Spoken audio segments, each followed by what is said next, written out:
बिस्मिल्लाहिर्रहमानिर्रहीम अस्सलाम वालेकुम टू ऑल ऑफ़ यू। उम्मीद है आप सब ईमान की बेहतरीन हालत में होंगे। Welcome back to my YouTube channel education hub online. तो आज हम यूनिट 5 का रेस्ट पार्ट करने जा रहे हैं जो कि लेक्चर 2 है। So let's proceed the video.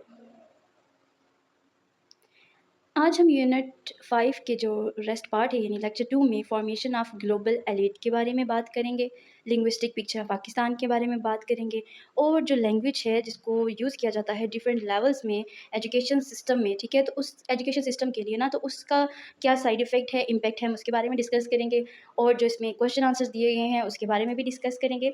तो ग्लोबल एलिट के बारे में मैं आपको पहले बताते चलूँ कि ये होता है जैसे रईसज़ादे होते हैं ना, लाइक ऐसी पार्टी जो कि सियासी तबके से भी ताल्लुक़ रखती हो और उसका स्टेटस भी जो है सोसाइटी में हाई हो, ठीक है। तो ऐसे जो लोग हैं ना वो फंड राइजिंग भी करते हैं, यानी वो फंडिंग करते हैं एजुकेशनल इंस्टीट्यूट्स में, ठीक है। तो उसके बारे में यहाँ पे बात की गई है। इंग्लिश स्कूल जो इसमें मैंने पहली हेडिंग क्रिएट की है, ये सारा कंटेंट जो है वो बुक से है लेकिन इसको सिंप्लीफाई करके तो आपके साथ शेयर किया जा रहा है ताकि आसानी से आप लोग याद भी कर सकें। जो चाहता है कि वो इसको कॉपी कर दे तो आप लोग कॉपी भी कर सकते हो इसको। लेकिन आपने क्या करना है कि अब तो जैसे कि आपको पता ही है कि हमारे पेपर्स को जब हम अटेम्प्ट करते हैं स्पेसिफिकली तो उसको कैसे शॉर्ट कर दिया गया, 36 से 22 पेजेस पे आ गए। तो उस लिहाज से ये बिल्कुल परफेक्ट है। आप कंसेप्ट अपना थोड़ा सा खुद भी एग्जैजरेट कर सकते हो, लेकिन फिर भी मैं ये सजेस्ट करूँगी कि आपने बुक रीडिंग भी लाजमी करनी है। उससे क्या होता है हमारे पास वोकैबुलरी में इजाफा हो जाता है। अच्छा जी, चलें हम अपने टॉपिक की तरफ आते हैं। English school funding English medium schools in developing countries helps create a global elite. तो जो फंडिंग है ना, यानी जो सपोर्ट किया जा रहा है इंग्लिश मीडियम स्कूल्स को जो हमारी डेवलपिंग कंट्रीज़ हैं, जैसे पाकिस्तान भी अभी अंडर डेवलपमेंट ही है तो ये भी डेवलपिंग कंट्रीज़ में काउंट होता है, ठीक है। तो ये क्या क्रिएट करता है, ये ग्लोबल एलीट क्रिएट करता है। स्टडी अब्रॉड सेकंड पॉइंट है हमारे पास, जिसमें हम ये देख सकते हैं कि बहुत सारे जो ग्रेजुएटेड स्टूडेंट्स हैं, चाहे वो एशिया से है या अरब कंट्रीज से है, तो वो क्या करते हैं, वो अब्रॉड जाते हैं, लाइक वो प्रेफर करते हैं यूके जाने को, अमेरिका जाने को, कनाडा जाने को, यानी United states and United kingdom को ही ज़्यादा वो क्या कर रहे हैं, प्रियोरिटी दे रहे हैं, ठीक है। Which can weaken their connection to their native culture and language. जो क्या कर रहा है उनका अपने कल्चर से, अपनी सकाफत से उनको दूर कर रहा है। किस तरह से, ज़ाहिर सी बात है वो एक डिफरेंट कल्चर में इतना ज़्यादा टाइम स्पेंड करके आएंगे तो अपनी सकाफत तो थोड़ी थोड़ी सी वो भूल जाएंगे और उसके बाद उनकी जो लैंग्वेज है वो भी थोड़ी सी मॉडिफाई हो जाएगी। रिसर्च इन इंग्लिश, तो जी हमारे यहाँ बहुत सारी साइंटिफिक रिसर्च जो है वो इंग्लिश में ही पब्लिश कराई जाती है इंस्टेड ऑफ उर्दू, ठीक है। इंग्लिश को तो चलो इंग्लिश में ही पब्लिश कराया जाता है, लेकिन दूसरी जो बुक्स हैं एक्सेप्ट अरबिक एंड इस्लामियात जो कि ऑलरेडी अपने ही फॉर्म में पब्लिश कराई जाती हैं, लेकिन जो दूसरी है जैसे साइंस, फिज़िक्स, बायोलॉजी, इसके अलावा जो दूसरी बुक्स है कंप्यूटर भी है कि उर्दू में पब्लिश कराई जा सकती है, लेकिन क्या है इंग्लिश को ज़्यादा इंपॉर्टेंट दी जा रही है। Adding to the languages importance, तो ये क्या साबित कर रहा है कि इंग्लिश की बहुत ज़्यादा अहमियत है। अहमियत किस ज़ुमरे में कि उसको बहुत ज़्यादा उसका स्टेटस हाई है, क्योंकि हिस्ट्री में अगर हम जाते हैं तो इंग्लिश को तब भी उसको सुपीरियर जाना गया, अब भी उसका स्टेटस हाई है। इंटरनेशनल लैंग्वेज है, हर जगह पे ट्रेडिंग के दौरान भी इस्तेमाल की जाती है और बहुत से ऑफिसेज़ के पर्पसेज़ में भी इस्तेमाल की जाती है। अब हम देखेंगे लिंग्विस्टिक पिक्चर ऑफ पाकिस्तान। तो यहाँ पे हमें डाइवर्स लैंग्वेजेस देखने को मिलती हैं। डाइवर्स लैंग्वेज से मुराद ये है कि यहाँ पर मुख्तलिफ ज़ुबानें बोली जाती हैं। रीजनल लैंग्वेज और है, लोकल एरियाज़ की लैंग्वेज और होती है। तो अपने एरिया से थोड़ा सा आगे जाएँ, वहाँ के लोगों के बोलने का तरीका, स्टाइल वगैरह, उनका बात करने का जो अंदाज़ होता है और जो जिस तरह से वो अपना कल्चर रिप्रेजेंट कर रहे होते हैं, टोटली डिफरेंट होता है, ठीक है। तो पाकिस्तान में ऑलमोस्ट 73 लैंग्वेजेज़ हैं, जिसमें से सिर्फ 7.57 जो है लोग उर्दू बोलते हैं एज़ देयर फर्स्ट लैंग्वेज, लेकिन ये कॉमन लैंग्वेज है, लिंगुआ फ्रैंका, ठीक है, फॉर कम्युनिकेशन, यानी बातचीत करने के लिए। बाज़ जगह पे ना ये एक आम आप कह सकते हो कम्युनिकेशन का वे है। जिन लोगों को इंग्लिश नहीं आती तो वो लोग उर्दू में अपनी तजारत के वक्त बातचीत करते हैं। ज़ाहिर सी बात है एक इंसान अपनी ही फर्स्ट लैंग्वेज को प्रायोरिटी देगा ना, तो इस वजह से क्या है कि डाइवर्सिटी होने के बावजूद भी Urdu as a national language बहुत कम बोली जाती है।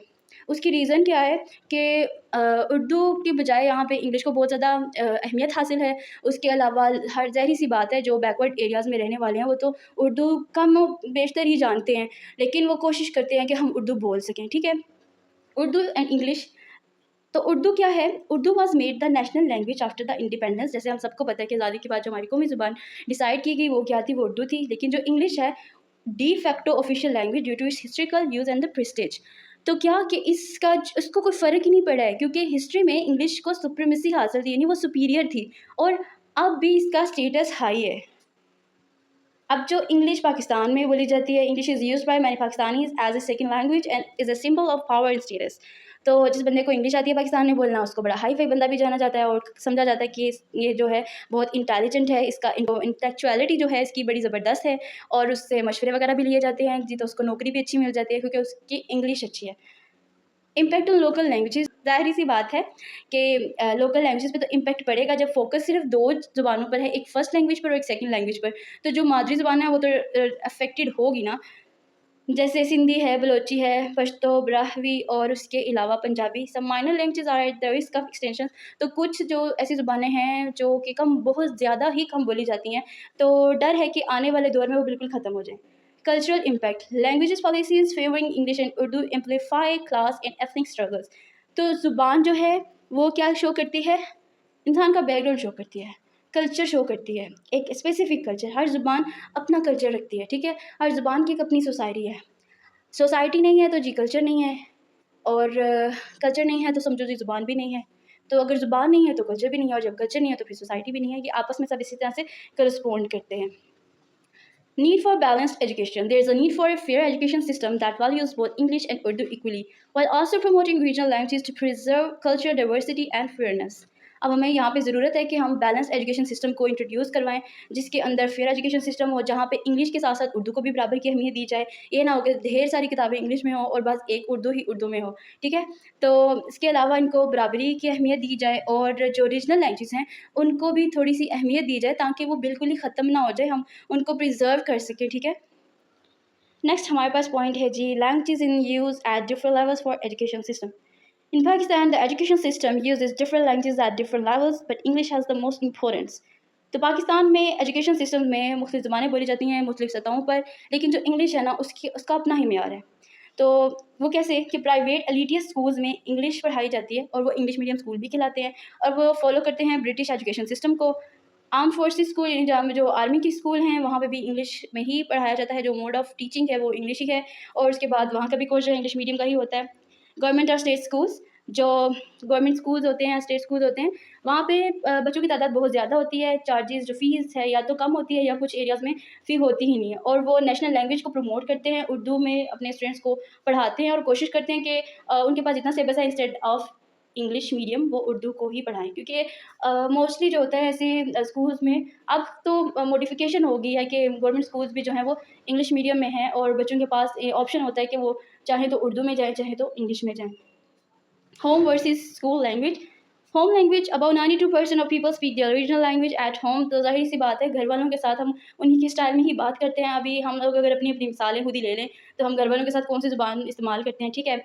और स्कूल लैंग्वेज, तो हम स्कूल में रीजनल लैंग्वेजेस को यूज़ नहीं कर सकते, क्योंकि हमें स्कूल में फॉर्मल लैंग्वेज यूज़ करनी पड़ती है। अब इसका इम्पैक्ट क्या है, लिटरेसी रेट क्या है इसका? The difference between the language spoken at home and the language used in school leads to a lower literacy rate. तो जो डिफरेंट है, मतलब जो फ़र्क है, जो ज़ुबान हम इस्तेमाल करते हैं घर में और जो हम ज़ुबान इस्तेमाल करते हैं स्कूल में, तो ये एक लीड हमें किस तरफ को लेके जाती है? हमारे लोअर लिटरेसी रेट पे, यानी कि हमारे जो इर्द गिर्द का माहौल है वो तो इलिटरेट है अभी भी, ठीक है? क्योंकि हम स्कूल वाली लैंग्वेज घर नहीं बोल रहे ना, हमें चाहिए कि हम स्कूल वाली लैंग्वेज को घर में भी लेकर आएँ। Higher education, many people struggles to reach higher education levels because they are not taught in their home language. तो बहुत सारे लोग जो हैं उनको बड़ी मशक्क़त करनी पड़ती है अपने हायर एजुकेशन लेवल तक पहुंचने के लिए, क्योंकि जो उनको कोर्स पढ़ाया जाता है वो उनकी अपनी नेटिव लैंग्वेज में नहीं पढ़ाया जाता, जिससे इस वक्त मैं आपको इंग्लिश की बजाय उर्दू में डील कर रही हूँ। तो फर्स्ट क्वेश्चन हमारे पास, does the specific language and culture we are expose to in childhood determine how we perceive the world, how we think and how we express ourselves. तो इसके अंदर ये पूछा जा रहा है कि जो लैंग्वेज है और जिस कल्चर में हम बड़े पड़े हैं, जब हम बच्चे थे, जैसे हमारे परसेप्शंस जो हैं शेप किए गए उस वर्ड, और हमारा जो वर्ल्ड को देखने का नज़रिया है, कैसे हम सोचते हैं, किस तरह से हम बात करते हैं, तो क्या वाकई इसका कोई हमारे पे इम्पेक्ट है? मतलब ये, the way we are raised influence our perspective thoughts and expression. जैसे मैंने भी बात की, तो मिसाल के तौर पर अगर एक बंदा है वो एक कल्चर में बड़ा पड़ा है, ठीक है, उस कल्चर में उसको सिखाया जा रहा है कि जो भी अगर कोई मसला मसाइल आ जाता है तो हमने उसको कलेक्टिवली सॉल्व करना है, यानी तुम आओ, तुम घर में डिस्कस करो, फैमिली मिलके उस मसले को हल करेगी। तो ये कलेक्टिविज़म आ गया। लेकिन इसके बरक्स अगर हम दूसरी तरफ जाते हैं तो हमारे पास एक ऐसा कल्चर पाया जा रहा है जिसमें वो इंडिविजुअलिज्म को सपोर्ट कर रहे हैं, यानी इंडिपेंडेंसी को दिखाया जा रहा है कि खुद मुख्तार होना चाहिए। तो फिर हमें उसमें क्या दिखाई देगा कि वहाँ के सारे लोगों को सिर्फ अपनी पड़ी है, कोई किसी दूसरे की मदद नहीं करना चाहता है, ठीक है। तो इस टेक्स्ट में हमने एक्सप्लोर करना है आइडिया को that early experiences with language and culture can impact, कि हमारा जो शुरू में जो हम पे असर पड़ा हमारे कल्चर का और ज़ुबान का, वो हम पे बहुत ज़्यादा बड़े होते तक इसका असर रहता है। How we understand and interact with world around us, तो हम उसी के मुताबिक, अगर एक बच्चा है जो पैदाइशी तौर पर ही वायलेंस का शिकार है, उसके घर में 24 घंटे डोमेस्टिक वायलेंस जो है पीक पर है, तो वो जब बड़ा होगा उसको साइकोलॉजिकली उसको डिसऑर्डर्स होंगे, वो बहुत सी ऐसी चीज़ों से दूर भागेगा जो उसने ऑलरेडी देखी हैं, जिससे उसको खौफ आता है, जिससे उसको डराया गया है, तो इम्पैक्ट हुआ ना। Second question is, how is your language creating a different social reality as is created by English? Language जो है वो एक सिग्निफिकेंट रोल प्ले करती है, जो शेप करती है हमारे सोशल रियलिटी को, और किस तरह से हम दूसरों से बात करें इस बात को भी वो शेप करती है। अब ये जो क्वेश्चन है इसमें ये पूछा जा रहा है कि किस तरह से जो आपकी ज़ुबान है वो क्रिएट करती है एक डिफरेंट सोशल रियलिटी को एज़ कम्पेयर टू इंग्लिश। इसका मतलब ये है कि जिस तरह से हम बोलते हैं, जो अल्फाजात हम इस्तेमाल करते हैं, वो हमारे कल्चर को रिप्रेजेंट करता है हमारी ज़ुबान से, और इस चीज़ को शो करता है कि हम कैसे बात को समझ रहे हैं, इस चीज़ को वो इन्फ्लुएंस करता है, और किस तरह से हम दुनिया को देख रहे हैं, कैसे हम कम्युनिकेट कर रहे हैं दूसरे लोगों के साथ। For example, certain languages may have specific words or expressions that reflect unique cultural values or societal norms. These linguistic differences can impact how individuals interact with each other and understand the world. तो different language क्या करती है, उनके पास specific words हैं, specific expressions हैं जो कि अपने कल्चर को रिप्रेजेंट करती हैं। एक कल्चर में अगर रेड कलर को, अगर मैं कलर की एग्जांपल दूं, तो रेड कलर को as for blood shade use किया जा रहा है, और एक जगह पे उसको लव और वेडिंग के लिए यूज़ किया जा रहा है, तो हो गया ना डिफरेंस। इस टेक्स्ट में ना हाईलाइट किया गया है आइडिया को, किसके कि जो ज़ुबान है ना वो सिर्फ एक टूल नहीं है कम्युनिकेशन का, but also a powerful force that shapes our social reality and influences our relationships with others. वो हमारी पर्सनालिटी को भी डेवलप करती है, हमारे रिलेशनशिप्स पे भी असरअंदाज होती है। It's important to be aware of how our language choices can impact our interactions and understanding of the world. तो ये असरअंदाज होती है कि हम कौन सी ज़ुबान किस वक्त किस टोन में किससे बात कर रहे हैं, ठीक है। तो इसीलिए हमेशा फॉर्मल वे में बात करनी चाहिए, चाहे आप अपने छोटे से बात करें या बड़े से बात करें। Last question, that is learning the English language a need of honor or a means of promotion of cultural imperialism? अब लर्निंग लैंग्वेज जो है वो एक हॉट टॉपिक है, डिबेटेड है बाय मैनी पीपल, बहुत सारे लोग इस पर बात करते हैं। बाज़ लोगों का ये ख्याल है that it's necessary in today's world, कि आज के दौर में इंग्लिश सीखना बहुत ज़्यादा ज़रूरी है। Well others argue that it promotes cultural imperialism, जबकि दूसरों का ये मानना है कि ये कल्चरल इंपीरियलिज्म को प्रमोट करता है। इंपीरियलिज्म दैट किसी पावरफुल अथॉरिटी का आपके वीकर रीजन पर कब्जा होना, जैसे हमने लास्ट टाइम भी डिस्कस किया। लिंग्विस्टिक इंपीरियलिज्म में तो जो इंपीरियलिज्म का उसमें कंसेप्ट है, सेम इसी में भी वही कंसेप्ट है। तो कल्चरल इंपीरियलिज्म यानी फिर जिस एरिया में वो लोग आके रह रहे हैं, जिससे हमने सीखा उनका कल्चर, लाइक अगर हम अपने एरिया से किसी दूसरे एरिया में चले गए हैं, तो वहाँ पे फिर क्या होगा, हमने फिर अपने आप को उनके अंदर जो है एडजस्ट कर लिया और अपना कल्चर तो भूल गए, फिर तो हम वलायती कहलाए ना बैठ जाके।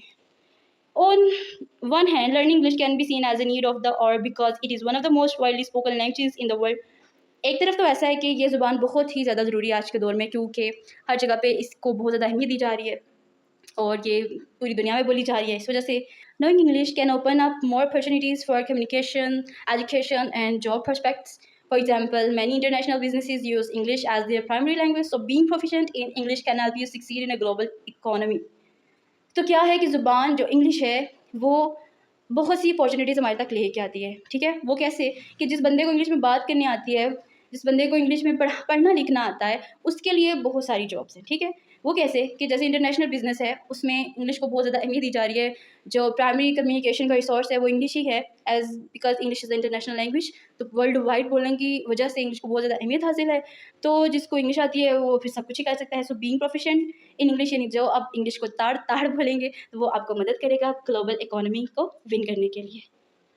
दूसरी तरफ ये कि बाज़ लोगों का ये आर्ग्यू है कि इंग्लिश को एज यूनिवर्सल लैंग्वेज प्रमोट करने का मतलब यही है कि आप कल्चरल इंपीरियलिज्म को प्रमोट कर रहे हैं। This means that English speaking countries and cultures में dominate and influence other cultures, potentially erasing or diminishing the uniqueness of different languages and traditions. For instance, some worry that the spread of English could lead to the loss of indigenous language and cultures.